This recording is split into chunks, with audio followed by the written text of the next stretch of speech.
Welcome to study IQ। आज की इस वीडियो के माध्यम से हम रीडुप्लिकेटिव्स के टॉपिक को कवर करेंगे। रीडुप्लिकेटिव्स का क्या अर्थ होता है? रीडुप्लिकेटिव्स इंग्लिश में ऐसे शब्द होते हैं जो कि दो, फॉर एग्जांपल अगर हमारे पास है ईजी शब्द, तो ईजी के साथ पीजी आ गया है, दैट मीन्स कि ईजी की तरह ही हम लोगों ने एक और वर्ड जोड़ दिया है, so easy peasy becomes a reduplicative. That means जो सेकेंड शब्द आया है वो फर्स्ट शब्द का ही कॉपी है, एक इमिटेशन है। लेकिन ये ऐसे शब्द हैं जो इंग्लिश को बताते हैं कि इंग्लिश एकदम सीरियस भाषा नहीं है।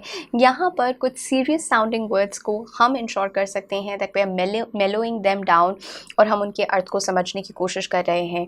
वैसे ही इंग्लिश में जो स्टडी होती है शब्दों की उसे मॉर्फोलॉजी कहा जाता है, जहाँ पर आप शब्द बनने की प्रक्रिया को देखते हैं, किस प्रकार से शब्द बने जाते हैं, किस प्रकार से आपकी वर्ड फॉर्मेशन होती है। सो इंग्लिश में ये जो सारे शब्द आते हैं या तो कहीं से बोरो किए गए होते हैं या खुद बन जाते हैं। तो एक तरीका जो है शब्दों को बनाने का वो है रीडुप्लिकेटिव्स, और रीडुप्लिकेटिव्स का अर्थ होता है जहाँ पर आपके पास दो शब्द हैं और आगे जो हम शब्दों को देखेंगे उससे और भी ज़्यादा क्लियर हो जाएगा। So the first word that is there, second word उसी का ही एक तरह का कॉपी होता है। जैसे यहाँ पर हम स्किम्बल स्कैम्बल देखेंगे, हिगल्डी पिगल्डी देखेंगे, सुपर डुपर देखेंगे, ईजी पीजी देखेंगे। So these are examples of words that are रीडुप्लिकेटिव्स।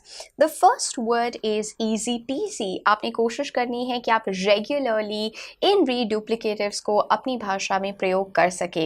The first important one that we have is easy peasy. The work is easy peasy here in summer. Easy peasy. So ये एक तरह की nursery rhyme थी, easy peasy lemon squeezy, जिसकी वजह से ये शब्द काफ़ी चर्चा में आ गया था।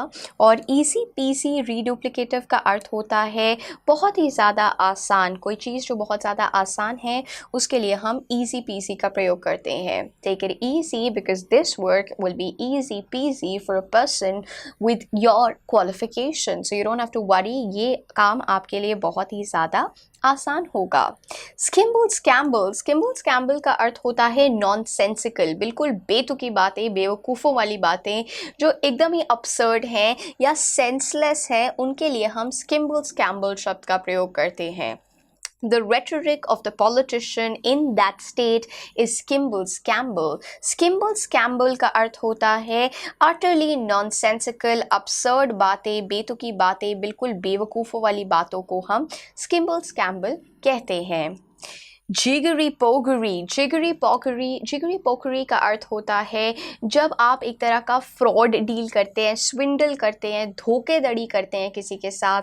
That is when we are using the word जिगरी पोगरी। जिगरी पोगरी डिसीटफुल, डिसऑनेस्ट बिहेवियर के लिए हम जिगरी पोगरी शब्द का प्रयोग करते हैं। तो जब भी आप किसी को मैन्युपुलेट कर रहे हैं, ट्रिक कर रहे हैं, you are doing something hanky panky, I can sense something hanky panky. I can sense something hanky panky in this classroom. So hanky panky, hanky panky भी एक तरह का रीडुप्लिकेटिव हो जाएगा। So आप देख रहे हैं फर्स्ट वर्ड hanky, उसी का ही कॉपी करके थोड़ा उसमें बदलाव लाके हम लोगों ने वर्ड बना लिया है hanky panky, which is actually a synonym of the word jiggery pokery. Chicanery एक बहुत important word है। chicanery हो गया या skullduggery हो गया, ये भी आपको पता होनी चाहिए।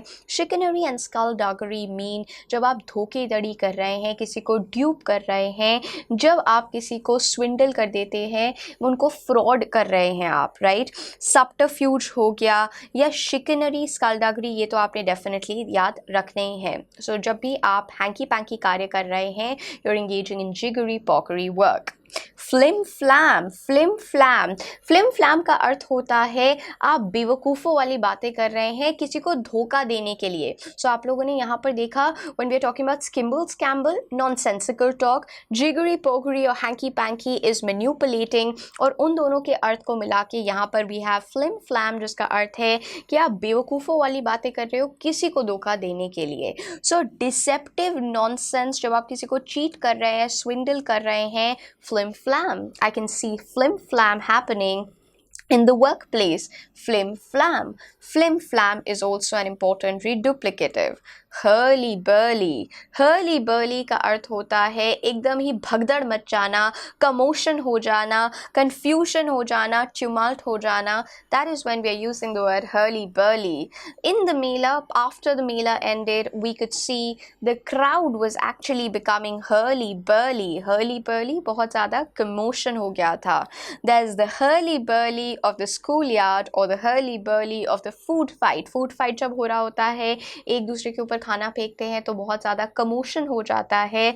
That is hurly burly. When there's hurly burly, things have gone higgledy-piggledy. So higgledy-piggledy is also an important reduplicative. तो ये आपको याद रखना है. So hurly-burly, commotion हो जाना, भगदड़ मच जाना, confusion create हो जाना, जैसे कि जब कोई लड़ाई कर रहा होता है, particularly funny way में लड़ाई कर रहा होता है.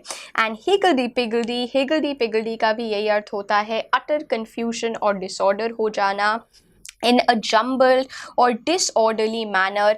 And helter-skelter, can you see helter-skelter is also another important reduplicative. तो हम अक्सर रोज़मर्रा की ज़िंदगी में इतने सारे reduplicates को encounter करते हैं, लेकिन हमें याद रखना है that इस तरह के शब्द reduplicatives कहलाते हैं.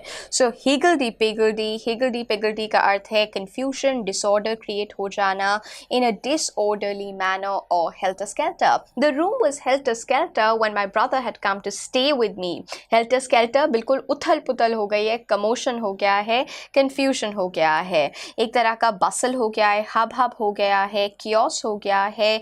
Brouhaha is also an important word that you can remember. Upheaval, hullabaloo, rumpus, kerfuffle. Kerfuffle is also a word that you can use over here. Turbulence हो गई है. So these are all important synonyms over here. They wanted to escape the hurly-burly of the city life. They wanted to escape the hurly-burly. That means जो पूरा का पूरा commotion था, disorder था, वो city life का, उससे वो भाग जाना चाहते थे. Super duper. Super duper ये हम काफ़ी बार सुनते हैं. इसका अर्थ होता है बहुत बढ़िया, बहुत ज़्यादा अच्छा, marvelous, very good. So कोई चीज़ जो कि बहुत अच्छी है, marvelous है, excellent है, बहुत impressive है, उसके लिए हम super duper. He gave a super duper performance in his recent movie. So super duper शब्द का अर्थ होता है बहुत ही ज़्यादा बढ़िया, बहुत ज़्यादा अच्छा. यहाँ पर हम लोगों ने इम्पोर्टेंट रीडुप्लिकेटिव्स को देखा. आप कमेंट सेक्शन में 5 ऐसे रीडुप्लिकेटिव्स लिख सकते हैं जिन्हें आज हम लोगों ने वीडियो में नहीं डिस्कस किया है, but they are very common that we keep on seeing every now and then. आप उसे कमेंट सेक्शन में मेंशन कर सकते हैं. आप मुझसे इंस्टाग्राम पे नीरजा रहेजा के नाम से जुड़ सकते हैं और किसी भी तरह की प्रॉब्लम्स जो आप फेस कर रहे हैं इंग्लिश फ्लुएंसी, वोकैबुलरी या इंग्लिश स्पीकिंग से रिलेटेड, आप उसे एड्रेस कर सकते हैं.